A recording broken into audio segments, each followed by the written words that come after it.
ভারতের বি টিমের সঙ্গেই পেরে উঠল না বাংলাদেশ। দেশটির টি-টোয়েন্টি বিশ্বকাপ জয়ী দলের বেশিরভাগ সদস্যই বাংলাদেশ সিরিজের স্কোয়াডে নেই।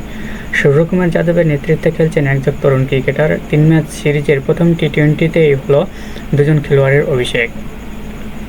অথচ এই দলটির কাছে বাংলাদেশ হেরে গেল 7 উইকেটে। বাংলাদেশের দেওয়া 128 রানের লক্ষ্যে 49 বল হাতে রেখেই তাড়া করল স্বাগতিকরা। টসে হেরে ব্যাট করতে নেমে ব্যাটিং বিপর্যয়ে পড়ে বাংলাদেশ।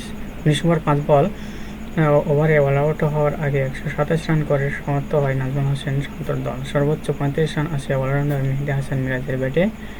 27 রান করে অধিনায়ক শান্ত, 2 জন বাদে 20-এর ঘর ছুঁতে পারেনি আর কোনো ব্যাটার।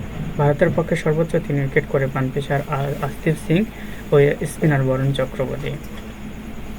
রান তাড়া করতে নেমে শুরু থেকে টি-টোয়েন্টি মেজাজে খেলেন ভারতের ওপেনার অভিষেক শর্মা। ভুল বোঝাবুঝির কারণে 7 বলে 16 রান করে রান আউটের শিকার হন অন্য ওপেনার সঞ্জু স্যামসন এবং অধিনায়ক সূর্যকুমার যাদব। দ্বিতীয় উইকেটে 40 রান জুটিতে দলকে জয় এনে দেন।